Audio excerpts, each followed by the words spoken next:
Olá, estamos começando mais um programa do projeto Oficinas de Gestão, Oportunidades de Desenvolvimento, executado pelo Departamento de Ciências da Administração do Centro Socioeconômico da Universidade Federal de Santa Catarina. Uma oportunidade para os estudantes de graduação em administração dos cursos presenciais e também à distância, e também do PENAP, o Programa Nacional de Administração Pública, de acrescentarem conhecimentos e utilizarem como formação complementar aos seus cursos de graduação.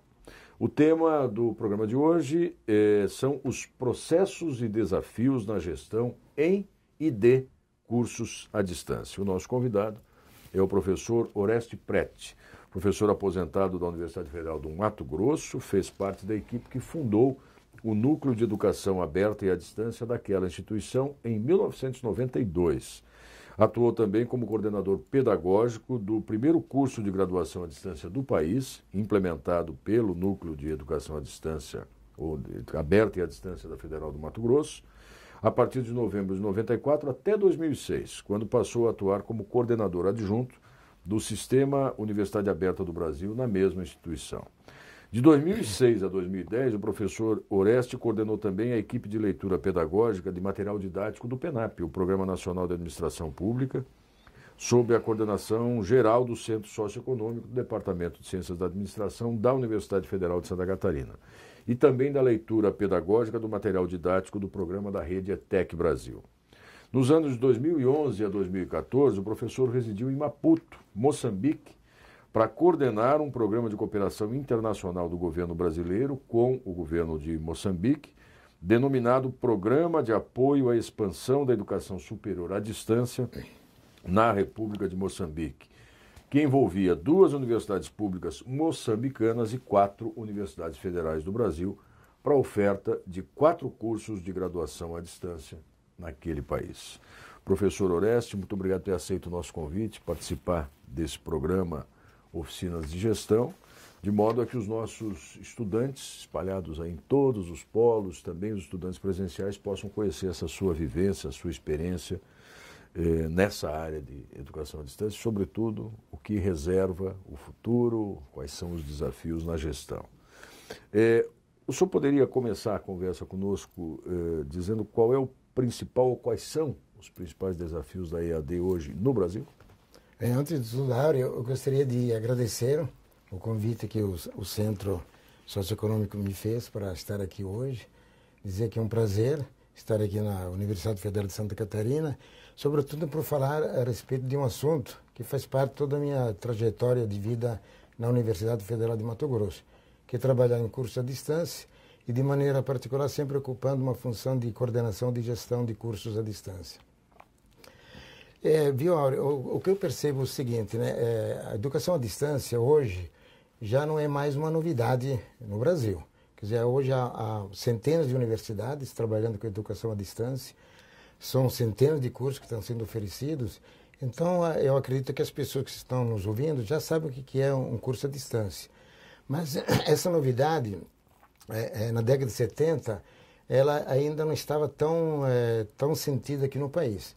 Nós podíamos perceber educação à distância em outros países, na Europa, onde toda uma questão econômica e social impulsionou os governos a criarem universidades com a função específica de oferecer curso à distância, como a Open University da Inglaterra, depois vão aparecer na Alemanha, na França, no Canadá, na Índia, na África do Sul, porque naquele momento havia uma grande demanda de qualificação de mão de obra, diante do boom que havia a indústria na década de 70 e 80. Então foram criadas universidades específicas para fazer isso. No Brasil, essa expansão da EAD, ou essa visibilidade da EAD, vai se dar praticamente só no começo desse milênio, quando também o Brasil está diante de uma situação socioeconômica favorável, um impulso no processo industrial, e também há uma grande pressão social dos jovens, dos trabalhadores, para terem acesso à universidade. Então, qual foi a opção do governo brasileiro? Não foi criar uma universidade aberta, como há no mundo inteiro, mas sim um sistema de universidade aberta do Brasil, que é a UAB. As particulares fizeram a opção de abrirem, junto com o presencial também, os seus cursos à distância. Então, o que a gente percebe de 2006, 2007 para cá, uma expansão muito significativa de matrículas em curso à distância. De poucas matrículas que nós tínhamos em 90, eu lembro que quando nós começamos em 95 até final de 99, não havia mais do que 5.000 estudantes matriculados em curso de graduação. Já hoje nós temos mais de 1 milhão de matrículas no ensino superior. Quer dizer, e o que representou essa explosão numérica? De um lado, a possibilidade de acessar a um curso superior. Essa é a função principal da modalidade à distância. Possibilitar as pessoas, independente do local onde moram, do trabalho que elas fazem, poder frequentar uma universidade. Porque tem gente que mesmo morando ao lado da UFSC, de repente não tem tempo de dia ou de noite poder estar na universidade, pelo trabalho ou por alguma doença.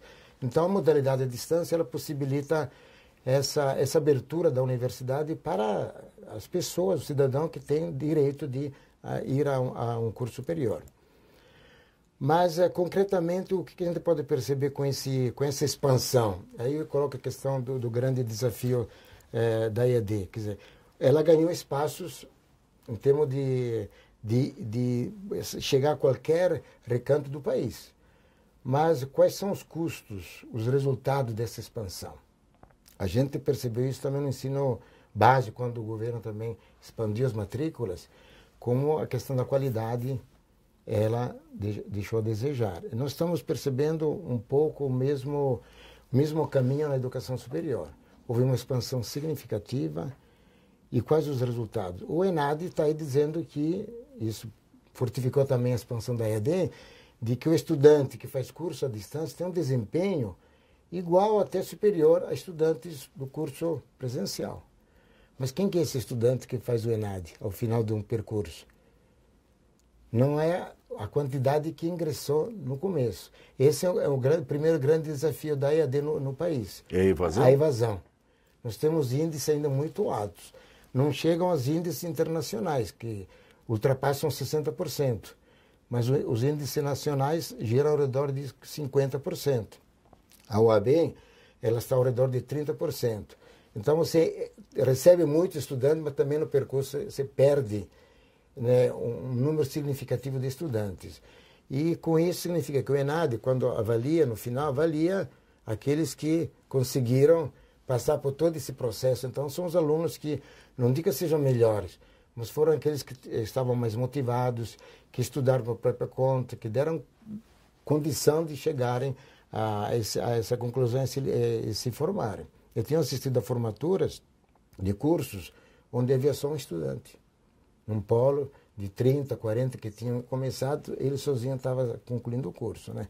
Então, eu acho esse o primeiro grande desafio. Como garantir o percurso de todos que ingressam, ou a grande maioria, e como manter a qualidade durante esse percurso.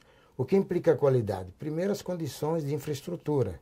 Nós temos visitado os polos que não oferecem nenhuma condição para estudante. Embora o MEC tenha se desdobrado para avaliar os polos, tem fechado muitos polos, mas assim mesmo nem sempre o estudante mora próximo do polo. Ele mora em locais distantes. Então, o primeiro desafio do gestor é pensar como ele vai oferecer esse curso em alunos que estão em condições não ideais. Não tem acesso à internet, às vezes nem a celular. Nós temos estudantes na UFMT, que estão fazendo um curso de especialização, que nem o celular pega onde residem. E como é que esse aluno pode, então, estar fazendo esse percurso de maneira qualitativa? Até porque, desculpa interrompê-lo, professor, mas o sentido da educação à distância é se utilizar das tecnologias de informação e comunicação o máximo possível, de acesso à internet, videoconferências, videoaulas e, enfim, todo o material didático, os ambientes virtuais, tudo isso é pensado para uma realidade tecnológica mínima, né? Se você não consegue ter essa estrutura nos polos... Eu acredito que as novas tecnologias, eles romperam o conceito de distância. E nem são tão novas, né? Tem algumas com material impresso que são seculares já, né?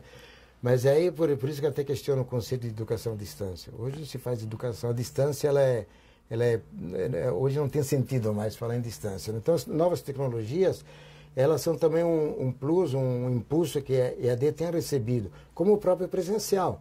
Quer dizer, a tecnologia, acredito que ela tem que entrar na vida universitária, independentemente da modalidade. Mas, então, agora a questão, como é que essa tecnologia chega a esses lugares onde estão os alunos? É aí questão de políticas. Esse é outro grande desafio, o segundo grande desafio, que é a questão de ela se tornar algo institucional. Ainda são políticas tipo de remendos, programas. A universidade tem curso presencial, tem curso à distância, mas o presencial é a prioridade. Ele tem que atender primeiro o aluno que está aí no campus, depois, se sobra recursos, se sobra professores, vão para atuar na modalidade à distância. Não há um regramento ainda geral sobre a educação à distância dentro das universidades públicas, embora hoje o Conselho Nacional de Educação está com uma resolução que está sendo discutida, né, para regulamentar, dar diretrizes gerais para todas as universidades em relação à educação à distância. Mas fica complicado. Você tem vamos dizer, o padrão das particulares, que tem uma forma de fazer gestão, que tem muito mais agilidade, e elas podem priorizar a modalidade à distância, porque o mercado traz recursos, né, traz dinheiro e é rentável, e as públicas que praticamente ficam muito ainda fechadas com a estrutura do presencial. Então, esse é outro grande desafio da educação à distância, sobretudo nas públicas. Agora, professor, o senhor fez menção também, e tem essa experiência, essa vivência, na coordenação do sistema UAB, né? O senhor disse, alguns países optaram por criar universidades virtuais, universidades abertas, né? Open University, etc. E o Brasil optou por um sistema chamado Universidade Aberta do Brasil, que também tem uma certa arquitetura complexa, porque são vários parceiros nesse projeto. É a prefeitura, é a universidade que oferece, é o curso, né? Eu gostaria que a gente talvez falasse um pouquinho de como surge, como se consolida e como se estrutura o sistema UAB, dada essa complexidade que também implica numa gestão que tem que ser dialogada com diferentes parceiros, né? A ideia da criação da UAB como sistema nasceu na discussão do Fórum das Estatais Brasileiras em 2003, 2003 me parece. Em 2005 acabou vingando essa ideia, porque havia também uma proposta, já até durante o governo militar, de se criar uma universidade aberta no molde dos países de outros continentes. Mas acabou vingando agora essa ideia de uma rede. Por quê? Porque quando em 2003 começou a se discutir, já havia umas 15 universidades públicas fazendo já educação à distância. Então se pensou, por que criar uma universidade que teria unicamente essa função, se já as universidades estão começando a fazer educação à distância? Por que não juntar essas universidades, embora com pouca experiência estão começando, para somar esses esforços e criar uma rede, um sistema que congregasse as universidades que tivessem vontade de fazer educação à distância. Isso ajudaria a consolidar no interior das universidades a própria modalidade de distância. Então, a arquitetura acabou... quer dizer, a ideia é interessante, né? Você poder participar de uma rede, trocar informações, trocar material didático, trocar experiências. Agora, como criar essa rede dentro de um órgão público que é amarrado por toda uma legislação que diz isso pode, isso não pode. Então, essa é a grande dificuldade hoje da Universidade Aberta do Brasil. Criou-se aquela figura de bolsas para pagamento de professores, de tutores. Criou-se também essa concepção de polos, ficando sob a responsabilidade das prefeituras, que também ficam se questionando sempre como é que nós podemos manter uma atividade que está ligada ao nível superior, se a nossa competência é o ensino fundamental. Né? Como é que nós vamos justificar isso junto ao Tribunal de Contas? Quer dizer, então, há todas essas questões que ainda não foram bem resolvidas internamente. Então, há sempre um receio, tanto dos gestores dos municípios como dos gestores das universidades, em que vai dar isso. Então, hoje há toda uma discussão dentro do Ministério se essa rede continua como está, se ela transita para um outro, por exemplo, tipo a CESU, a Secretaria de Ensino Superior, se ela vai para o interior das universidades, repassando o MEC, os recursos para que cada universidade tenha autonomia de estabelecer como é que ela vai fazer educação à distância, com que recursos ela vai atuar da forma como ela acha melhor a educação à distância. Então, hoje estamos num momento de transição, dizer assim, há toda uma reflexão sobre como é que esse sistema UAB ele vai funcionar a partir de agora. Ainda mais com a crise econômica, que muitos recursos do sistema já foram cortados. Então, a ordem do governo é você expandir, né, matrícula na EAD, mas com menos dinheiro. Então, essa é uma grande dificuldade que os gestores que administram curso à distância, centros de EAD, estão tendo hoje. E a minha pergunta próxima agora é exatamente com relação a isso, o papel dos coordenadores, né? O senhor tem uma larga experiência nisso, acompanha, e o tema que nos traz aí esse programa também é isso, né? Os processos e desafios na gestão. Quer dizer, em regra, e aí é uma opinião muito pessoal, de quem também está há alguns anos militando no ensino superior aqui na nossa universidade, nós nos preparamos para as áreas específicas em que vamos atuar, na docência, na pesquisa, na extensão, enfim, no ensino. Mas, por vezes, somos convocados a gerir processos. E não necessariamente todos temos uma vivência de gestores ou formação nessa área, enfim, que não é exatamente o caso da área da administração, mas é de outras. E aí há um confronto entre o que é uma rubrica, o que é um empenho, como é que eu faço isso, como é que eu... Isso, no caso da educação à distância, com essa complexidade das redes e sistemas, dificulta ainda mais o papel do gestor. Você tem razão, quer dizer, o sistema de educação à distância era um pouco mais complexo. Não é que ele seja totalmente diferente do presencial. Quer dizer, um curso presencial, ele tem o professor, a sala de aula, você tem o departamento, o chefe de departamento, o coordenador de curso, tem toda a estrutura universitária que define o funcionamento, o regramento daquele curso a nível de graduação. A distância, o que ele acrescenta mais em termos dessa complexidade? Você tem uma figura, por exemplo, a questão do material didático. Quer dizer, no presencial, o professor, ele usa muito a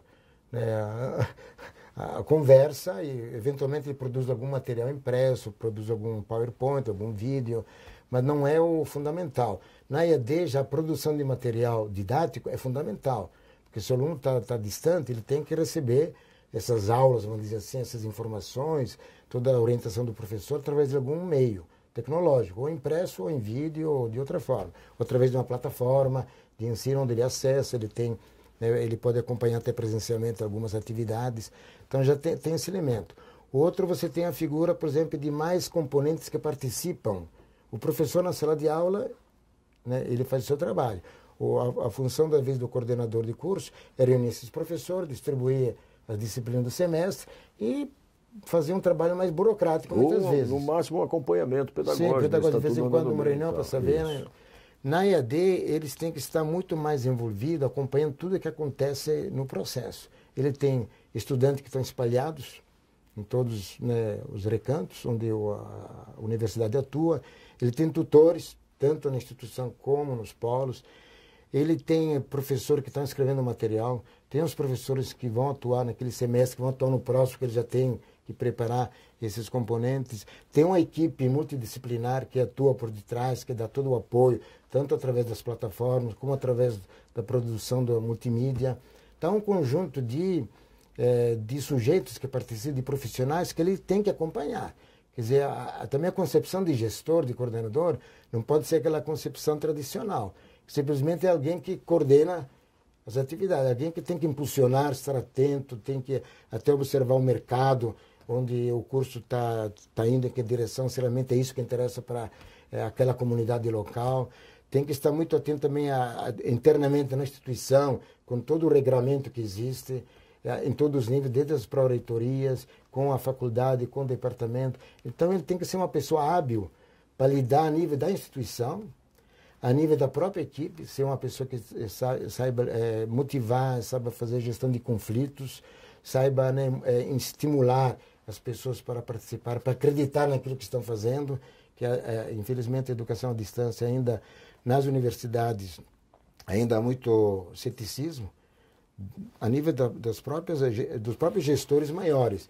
E a nível das faculdades, dos departamentos, também há professores que ainda não acreditam e são contra essa modalidade. Então ele tem que caminhar no meio de colegas que não acreditam, convencê-los, trazê-los para dentro para vivenciar essa experiência. Então tem todo um trabalho complexo que ele tem que fazer para poder administrar o curso. Além desses conhecimentos básicos que ele tem que ter de como administrar, até recursos financeiros, dentro do sistema UAB, ele tem que fazer toda a gestão financeira. Então, você imagina esse professor que é coordenador, o trabalho imenso que ele tem para desenvolver. E se ele não consegue envolver as pessoas com quem ele trabalha, ele vai ser tipo um bombeiro, simplesmente apagando o fogo toda hora de problemas, de conflitos, de coisas que estão acontecendo que não estavam previstas. Então, a figura do gestor é uma figura que, porque eu escolhi falar sobre ele. Poderia ter falado sobre um gestor de sistema, um gestor talvez de um centro de apoio, um gestor de produção de material didático, mas eu vejo que na educação à distância a figura do coordenador de curso é fundamental. Por que também? As pesquisas, houve uma professora da Universidade de Tel Aviv, de Israel, a Sarah Yuri Brief, que fez uma pesquisa durante o que se produz durante 50 anos no campo da educação à distância. E ela fez um levantamento até de pesquisas feitas em mais de 100 instituições, por professores para fazer suas teses de doutorado, por instituições de pesquisa. E nessa obra ela traz a seguinte conclusão, que o ganho que a modalidade traz na formação dos alunos, o melhor desempenho dos alunos, a motivação desses alunos no curso à distância, se deve não à questão tecnológica. Não é porque ele tem acesso a essa tecnologia ou aquela outra, ou essa é mais bem trabalhada, mais bem elaborada, que é uma mídia que ele vê o professor, tem toda uma demonstração ao vivo de como fazer aquela atividade, mas sim por duas questões fundamentais que estão ligadas. Uma, a questão da interação. Quando o estudante percebe que há alguém que está pensando nele, há uma instituição, há um professor que está sempre conectado com ele. Não precisa que esteja 24 horas, mas ele percebe a presença da instituição e do professor, do coordenador, no processo, que ele não está sozinho. Ele tem a atenção de alguém. Isso. Esse é um fator que já as pesquisas no campo da psicologia têm colocado. Quer dizer, o fato de você perceber que alguém está pensando em você, preocupado com você, o motiva a estudar e a permanecer no percurso, mesmo com todas as dificuldades. E o outro aspecto que está ligado é a questão do projeto pedagógico. Se o projeto pedagógico está bem adequado, bem acompanhado, bem desenvolvido ao longo do processo, o curso tende a chance de sucesso é grande. E quem está atrás de tudo isso? É o coordenador. O coordenador que tem que estar atento a que o projeto pedagógico realmente aconteça, que esse aluno tenha realmente seja ouvido, seja acompanhado por quem é responsável por ele. Então, por isso que eu falei, eu vou falar sobre o coordenador, porque ele é uma figura central. Não significa que os outros profissionais, outros atores não sejam importantes, são sim. Mas o coordenador é aquele que, como gestor, vai conduzir para que essa equipe trabalhe de maneira coletiva, de maneira colaborativa, de maneira motivadora, que é o desafio de um coordenador. Agora, qual é a avaliação que o senhor faria hoje, professor, das experiências que nós temos tido no Brasil em formar bacharéis ou licenciados, enfim, mas graduar pessoas na modalidade à distância? O senhor fez há pouco, logo no início da nossa conversa, menção ao número de matrículas, né, que lá nos anos de 1996, 97 eram de 5 mil, e hoje a gente já passa do milhão. Nós temos conseguido dar conta de garantir a qualidade na formação e, digamos assim, neutralizar ainda um certo ceticismo ou crítica à modalidade como uma modalidade possível para a graduação?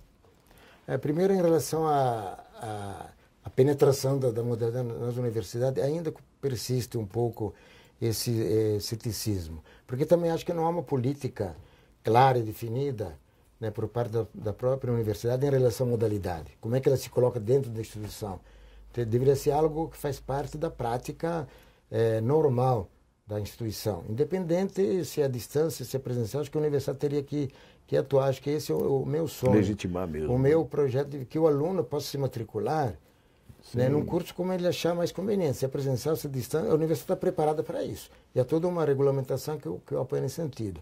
Então, acho que isso também tem conduzido o próprio professor a perceber a modalidade de distância como alguma coisa secundária, que ele vai fazer além, fora do trabalho que lhe compete pelo contrato de trabalho que ele tem na instituição, né? Outra coisa também que essas pesquisas apontam, que o professor, ele percebe, além dessa periferia que fica a EAD, que quando ele entra na modalidade de distância, é uma sobrecarga de trabalho. Já há pesquisas que até mediram, em termos de tempo, que um professor de sala de aula gasta ao longo da oferta da sua disciplina, né? E um professor na modalidade de distância, ele tem que ocupar durante 40% mais, né, de carga horária, né, do que no presencial. Então, os professores se dão conta que trabalhar na EAD exige muito mais trabalho, muito mais presença.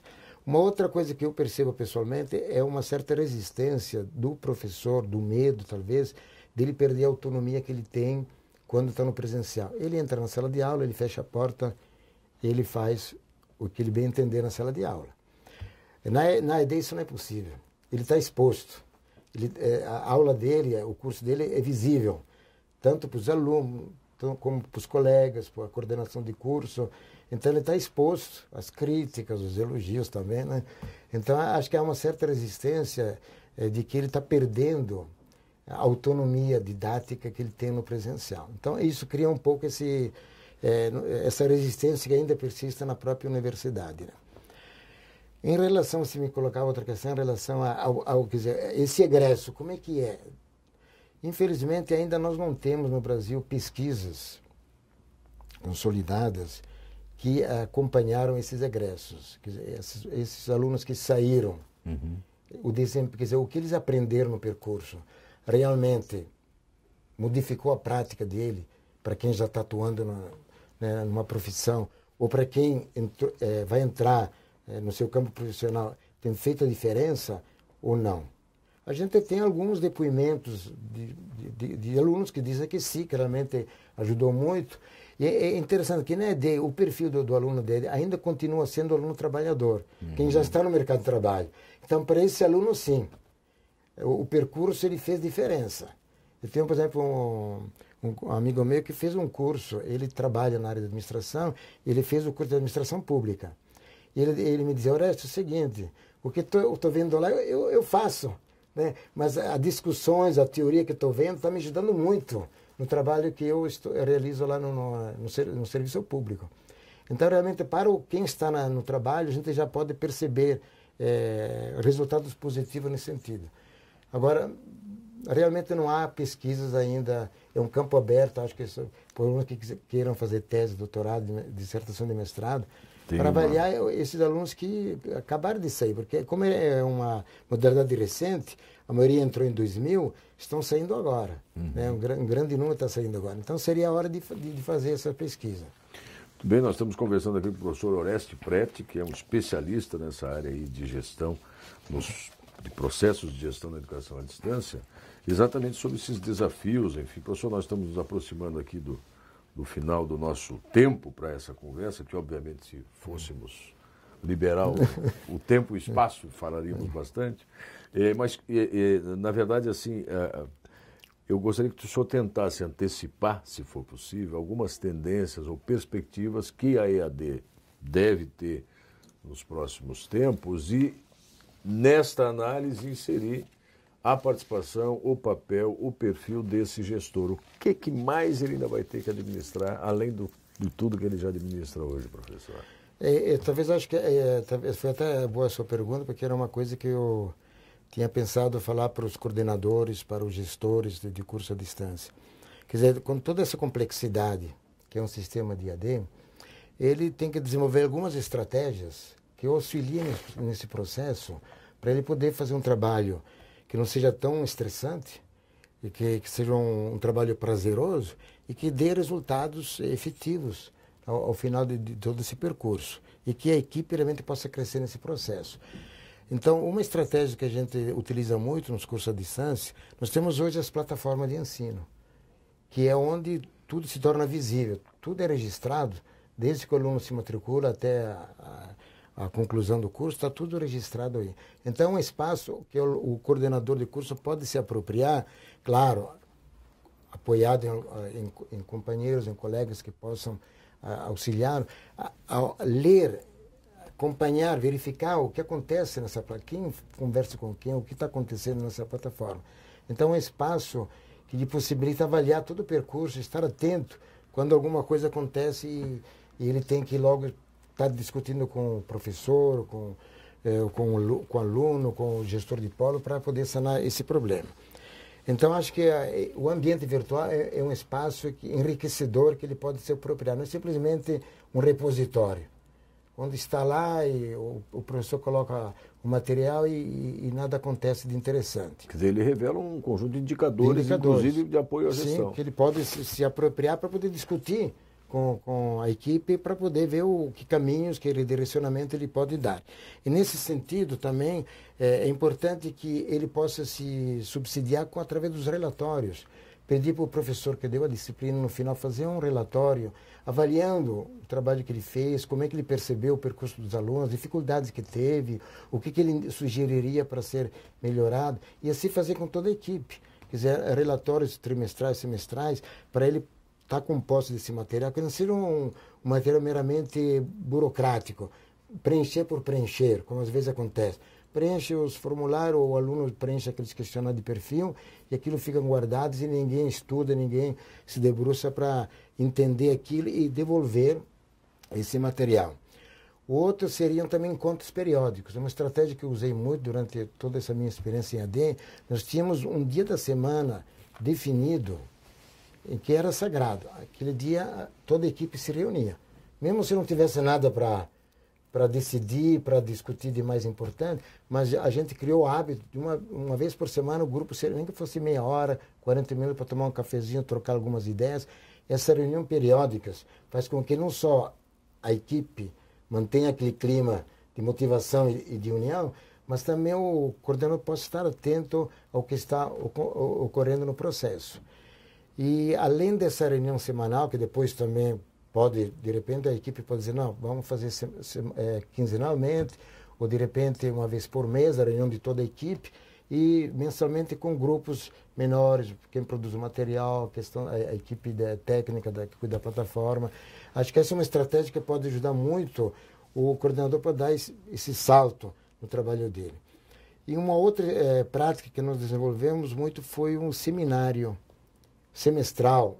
Antes de começar o semestre, fazíamos um encontro com todos os profissionais que iam atuar naquele semestre, também com estudantes, com tutores, para avaliar, depois de todo esse material do semestre anterior, dizer, olha, o ano semestre aconteceu isso de positivo, isso não foi legal, e discutir com as pessoas como é que ia fazer o trabalho nesse semestre que está para iniciar. E nesse mesmo momento, os professores apresentaram a sua disciplina, como é que eles iam trabalhar, o conteúdo, para socializar todo o trabalho ao longo do semestre. Acho que essa é uma estratégia que eu acredito que pode ajudar muito os coordenadores. Então, você vê que eles têm muito desafio, o coordenador, pela frente, né? Então, a perspectiva da EAD, eu vejo no sentido que ela veio para ficar. Não tem mais como um gestor fechar os olhos dizendo, eu não estou vendo isso.